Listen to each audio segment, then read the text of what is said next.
बिहार के मुख्यमंत्री नीतीश कुमार ने जिस तरीके से विधानसभा में महिलाओं को लेकर टिप्पणी की, उसके बाद से सियासत गर्म हो गया।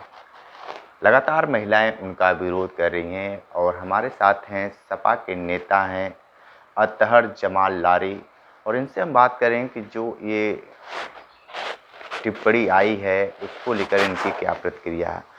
बिहार के सीएम जिस तरीके से सदन में बोले हैं और महिला काफ़ी आक्रोश हैं, इसको लेकर आपकी क्या प्रतिक्रिया है? ऐसा है कि हमारे बिहार के मुख्यमंत्री माननीय नीतीश कुमार जी ने जो बात कही उसके लिए उन्होंने तुरंत माफ़ी मांग लिया और उन्होंने कहा कि अगर हमारे इस बात से किसी को परेशानी और तकलीफ़ हुई है तो हम इसके लिए एक बार नहीं 100 बार क्षमा मांगते हैं। वो ज़बान उनका कहीं ना कहीं फिसल गया और बाद में उन्होंने दुष्ट करते हुए माफ़ी मांग लिया है। अब इसको जो है बात का बतंगड़ बनाया जा रहा है। असली तकलीफ़ जो है भाजपा को इस बात को लेकर के है कि माननीय नीतीश कुमार जी ने जाति आधारित जनगणना कराई और सर्वे रिपोर्ट को जो है जनता के बीच में ला करके रख दिया।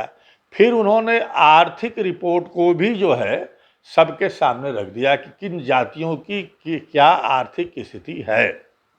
इससे भाजपा परेशान है और उसके बाद भाजपा को एक बहुत बड़ी तकलीफ इस बात की हो गई कि माननीय नीतीश कुमार जी ने आरक्षण का सीमा बढ़ाने की बात की और उन्होंने ओबीसी की भी आरक्षण की सीमा बढ़ाने की बात की, एससी और एसटी की भी आरक्षण की सीमा को बढ़ाने की बात की और प्रस्ताव रखा जो सदन से पास हो गया।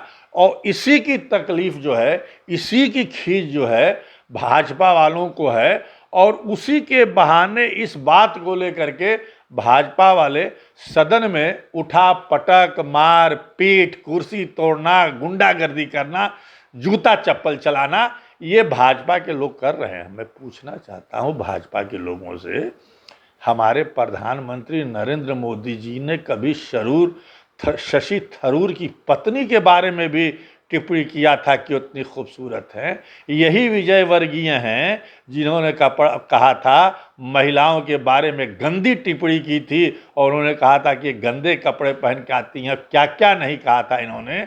इन्हीं लोगों ने कहा था 50 लाख की गर्लफ्रेंड, ये भूल गए। ये तमाम अपशब्द इन्होंने महिलाओं के खिलाफ इस्तेमाल किया तो भाजपा के किसी नेता ने तो इस्तीफा नहीं दिया। विजय वर्गीय ने क्या कहा, तमाम लोगों ने क्या क्या, भाजपा के नेताओं ने क्या क्या नहीं कहा है। ये क्या किया है इनका जो है सांसद है बृजभूषण शरण सिंह, इसने तो महिलाओं का यौन शोषण किया। महिलाओं ने कहा कि हमारे स्तन पे हाथ रखा गया, हमको जो है बेइज्जत किया गया, हमारे साथ जो है गलत व्यवहार किया गया, हमारे साथ गलत आपत्तिजनक कार्य करने की कोशिश की गई। तो आज तक नरेंद्र मोदी जी उसको अपने गोद में बिठाए हुए हैं, आज तक उसको निकाले नहीं। क्यों नहीं बृजभूषण शरण सिंह को पार्टी से निकाला गया? क्यों नहीं ऐसे भाजपा नेताओं को जो है पार्टी से निकाला गया जो लगातार महिलाओं और छात्राओं की बेइज्जती करते रहे हैं, उनका शोषण करते रहे हैं। इनका एक मंत्री जो है एक महिला को जो है मीटिंग में जो है चुम्बन लेता है, तो इसके ऊपर कोई कार्रवाई किया भाजपा के नेताओं ने? शर्म आनी चाहिए हमारे इन नेताओं को। आज नीतीश कुमार ने तो माफ़ी मांग ली, इन नेताओं ने कभी माफ़ी मांगी? और माफ़ी मांगने के बाद भी असल दर्द तो ये है कि इन्होंने जातिगत जनगणना करा दी और ये रिजर्वेशन को बढ़ा रहे हैं। अब सरकारी नौकरियों से लेकर के शिक्षण संस्थाओं में इन तमाम लोगों को जो है नौकरियों में भरा जाएगा। जो सीटें खाली हैं, जो भरी नहीं गई हैं, उनको भरने का काम नीतीश कुमार जी कर रहे हैं। इसलिए इनको दर्द है, ये नहीं चाहते कि समाजवादी लोग कोई इस तरीके का काम करें। भाजपा जो है हमेशा जो है दलित, मुस्लिम, पिछड़ा, आदिवासी विरोधी रही है और ये किसी कीमत पे नहीं चाहते कि कोई भी है नेता पिछड़ा आगे बढ़े। इसलिए नीतीश कुमार के खिलाफ ये हवा बनाई जा रही है, आंदोलन किया जा रहा है। ठीक है। ये चीज़ है कि जो इस तरीके से आपने बताया कि भाजपा के लोग चाहे मंत्री हो गए या प्रधानमंत्री स्वयं की बातें जो कुछ हैं, लेकिन हम कह रहे हैं कि जो भाजपा कर रही है, क्या वह विपक्ष को भी करना चाहिए क्या? नहीं, सवाल ही नहीं पैदा, विपक्ष क्यों कर रहा है? विपक्ष करेगा भी नहीं। भाई नीतीश जी से एक चूक हुई तो उन्होंने तो माफी मांग लिया। क्या इन लोगों ने कभी कोई माफी मांगी? ये कतई हम नहीं कहेंगे कि अगर भाजपा जो कर रही है वो हम करेंगे, हम कतई नहीं करते। एक चूक हुई और किस बारे में उन्होंने कहा कि किस तरीके से महिलाओं को, लड़कियों को जागरूक किया जाए कि जिससे जनसंख्या नियंत्रण हो सके, जनसंख्या बढ़ने न पाए। उस टॉपिक पे उन्होंने ये बात कही कि जो है पुरुष जो है जब भी ये होता है तो वो हमेशा जो है रात को जब बीवी के पास जाता है तो उसकी कोई ना कोई इच्छा होती है, और उस इच्छा को अगर दूर करना चाहती है, अगर पत्नी अगर पढ़ी लिखी होगी तो इस इच्छा से जो है दूर रह सकती है, उसको अलग कर सकती है, उसको रोक सकती है। इस संदर्भ में नीतीश कुमार जी ने कहा और इसको बात का बतंगड़ बनाया जा रहा है और एक वावेला खड़ा किया जा रहा है, और ये सरासर गलत है, निंदनीय है। हम इसकी ऐसे लोगों की निंदा करते हैं।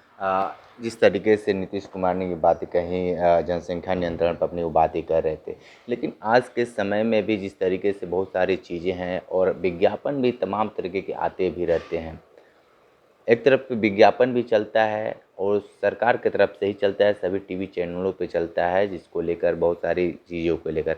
लेकिन आज के परिवेश में अगर जिस तरीके से नीतीश कुमार ने ये चीज़ें कही और खुल कर कहे, तो आपको लगता है कि इस तरीके की नेताओं को खुलकर बोलना चाहिए? नहीं, हम कभी इसका समर्थन नहीं करेंगे। लेकिन भाजपा अपने आंगन में तो देखे कि भाजपा के लोग क्या कर्म करते हैं। कितने भाजपा के नेता बलात्कार में पकड़े गए। अभी उत्तराखंड की जो है मिसाल अंकिता की मैं नहीं देना चाहता, तमाम ऐसे केसेस हैं जो भाजपा के नेताओं ने महिलाओं के साथ छेड़खानी की है, बलात्कार किया है, क्या क्या नहीं किया है। लेकिन आज तक उन भाजपा के नेताओं के ऊपर कोई कार्रवाई नहीं की गई, उनको पकड़ा नहीं गया। उमा भारती के बारे में इनके जो थिंक टैंक थे उन्होंने क्या नहीं कहा था। तमाम चीज़ें हैं। अभी आईआईटी के छात्रा के साथ जिस तरीके के साथ दुर्व्यवहार हुआ, उसको नग्न किया गया, यही भाजपा की सरकार में, लेकिन आज तक वो अपराधी पकड़े नहीं गए। तो हम कभी भी इस तरीके की बातों का समर्थन नहीं करेंगे। लेकिन ये ज़रूर है कि भाजपा इस वक्त हताश है, निराश है, परेशान है। 5 राज्यों में विधानसभा का चुनाव हो रहा है, भाजपा वहाँ हार रही है। इसलिए उस हार की खींच को मिटाने के लिए नीतीश कुमार को एक मोहरा बना करके नीतीश कुमार जी को बदनाम किया जा रहा है और एक वावेला खड़ा किया जा रहा है पूरे देश में कि नीतीश जी ने ये कह दिया, वो कह। नीतीश जी ने तो माफ़ी मांग ली।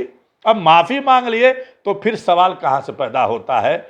सिर्फ दर्द यही है कि क्यों ये आरक्षण की सीमा बढ़ा रहे हैं, और इसीलिए जो है ये उसको दबाने के लिए, उस आवाज़ को दबाने के लिए कि आरक्षण की सीमा जो बढ़ रही है वो दलितों, शोषितों, पिछड़ों, अल्पसंख्यकों तक आवाज़ जाएगी, इसलिए इसको दबाया जाए। और इसको दबाने के लिए जो है इस तरीके के शोषे छोड़े जा रहे हैं और आंदोलन किए जा रहे हैं।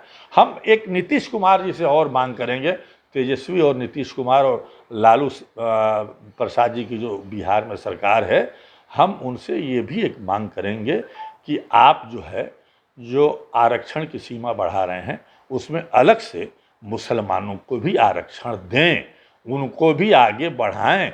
तमाम रिपोर्टें हैं, सच्चर कमेटी से लेकर के रंगनाथ मिश्रा तक की रिपोर्ट है जिसमें मुसलमानों की हालत बद से बदतर है। उनको भी आगे बढ़ाने का हमारे मुख्यमंत्री नीतीश कुमार जी करें। ठीक है, तो आप सुन रहे थे अतहर जमाल लारी जी जिस तरीके से बहुत सारी बात बताए हैं। वाराणसी से न्यूज़ बकेट के लिए रिपोर्ट कर रहे थे, तो हमारे साथ बने रहिए। न्यूज़ बकेट के साथ में दीजिए इजाज़त। नमस्कार। पेश है न्यूज बकेट हिंदी मासिक पत्रिका। पढ़ें इस महीने की पूरी खबर विस्तार से हमारे न्यूज बकेट की मैगजीन में। हमारी ई मैगजीन को मुफ्त में पढ़ने के लिए अभी लॉगिन करें www.newsbucket.in पर। इसके अलावा रोज की ताज़ा खबरों के लिए हमारे YouTube चैनल को तुरंत सब्सक्राइब करें।